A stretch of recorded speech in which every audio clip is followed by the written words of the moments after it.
Thanks for listening. This is the BBC World Service, shedding light on what it's like to be at the very top of the North Korean regime. I was once Deputy Ambassador of North Korea to the United Kingdom until I defected to South Korea.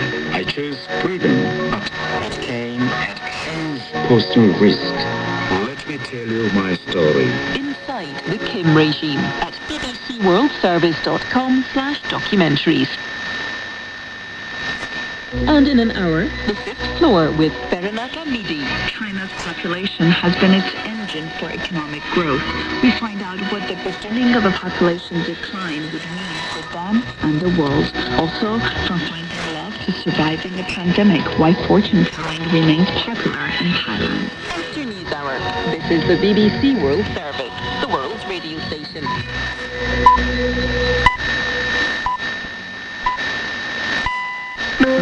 Welcome to News Hour from the BBC World Service. I'm Paul Henley.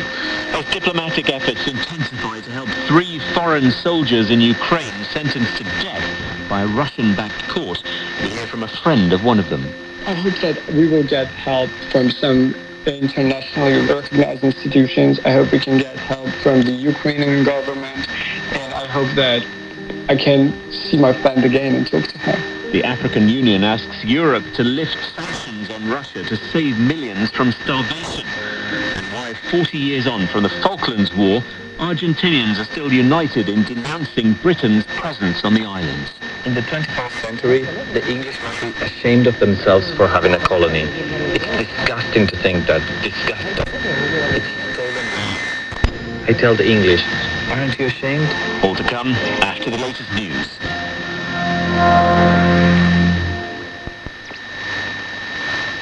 Hello, I'm Eileen McHugh with the BBC News. The High Court in London has ruled that the first flight to take migrants arriving illegally in Britain to Rwanda can go ahead next week. The judge dismissed campaigners' attempts to win an injunction to stop it. Charities had launched a challenge against the British government's controversial plan announced in April to send asylum seekers to Rwanda, saying it was unsafe. Richard Hamilton reports. The British government intends to fly the first plane load of asylum seekers to Rwanda on Tuesday, after agreeing a deal with Kigali, which it says will deter illegal migrants from undertaking perilous crossings from France to Britain in small boats. Campaigners argue the plan violates asylum seekers' human rights, but the judge said it was in the public interest for the Interior Minister to be able to implement immigration policies. The court granted human rights groups permission to appeal. Ukrainian officials are warning of the risks of an epidemic in the Russian-occupied port of Mariupol because of the poor humanitarian conditions there. They said there were already cases of cholera, dysentery and other infectious diseases. Here's Nick Peake with more. The warning from senior Ukraine scientists that Mariupol now faces a big cholera outbreak has been echoed today by the British military, among others. There have been isolated cases in the city over the past month, but the fear is numbers could increase significantly. Ousted Ukrainian officials claim that the Russians are not letting anyone in or out. Sergei Orlov, the exiled deputy mayor of Mariupol, told the BBC that Russia's forces were deepening a humanitarian crisis. The UN Human Rights Office has expressed concern at the sentencing to death of 2 Britons and 1 Moroccan by a Russian proxy court in eastern Ukraine, saying such trials against prisoners of war amounted to a war crime.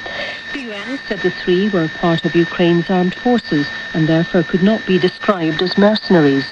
Denis Krivosheyev from Amnesty International's Eastern Europe office says Russia will be held accountable for the men's fate. The party which holds full responsibility over these individuals' circumstances and fate at present is Russia. It's legitimate and under international law it holds full responsibility. So should anything happen to them, that's where the responsibility sits. Russia has denied responsibility, saying Britain should appeal to the authorities in the self-proclaimed Donetsk People's Republic. Inflation in the United States hit a new 40-year high last month, confounding predictions that it was easing. It rose 0.33% from April to touch 8.6%. Russia's invasion of Ukraine and ongoing supply chain challenges are adding to the growing cost of many goods and services. This is the World News from the BBC. The United States is lifting the requirement for international travellers to have a COVID test within 24 hours of boarding their flights. An administration official said the current mandate would expire on Sunday. The move ends one of the last restrictions related to the pandemic. From New York, our business correspondent Michelle Ferry has more. Anyone who now wants to get on a plane to come to America no longer has to test negative a day before they board their flight. And the US Travel Association thinks that adds up to about $9 billion in extra travel spending throughout the rest of this year. So a lot on the line for this industry, which, as we've seen around the world, the travel industry was one of those sectors that was really hard hit at the start of the pandemic. Now they see kind of the light, if you like, on the horizon, and an opportunity potentially for a good, healthy business for the months ahead. A lawyer representing an Ethiopian army general who was jailed at the start of a crackdown on the Amhara region has told the BBC his client has been released on bail. Brigadier General Tefera Mamo was arrested in the capital Addis Ababa last month and later taken to Bahir Dar in Amhara. The police accused him of attempting to dismantle the constitutional order.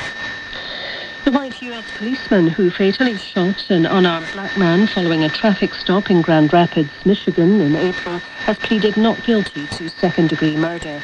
The judge set a bond of $100,000. The officer, Christopher Scher, shot Patrick Kioya in the back of the head as he lay face down on the ground.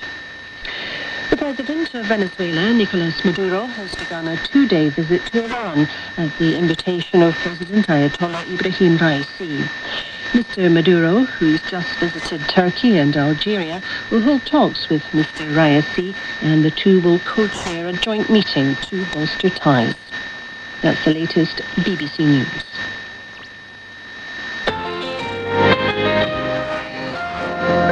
Hello, welcome to NewsHour from the BBC World Service live from London. I'm Paul Henley. Germany is the latest Western country to express outrage at death sentences given by a pro-Moscow court to 3 soldiers, 2 British and 1 Moroccan, who were captured while fighting for Ukraine. The Foreign Ministry in Berlin tweeted the sentences were shocking. The court in Russian-occupied Donetsk found the 3 men who'd been fighting with the Ukrainian army guilty of being mercenaries. Speaking to the BBC, the Ukrainian ambassador to the UK, Vadim Pristaiko, said Kiev had told Moscow to abide by international and Ukrainian law. We reminded everybody that these are our people. They have contract with armed forces. They lived in Ukraine before.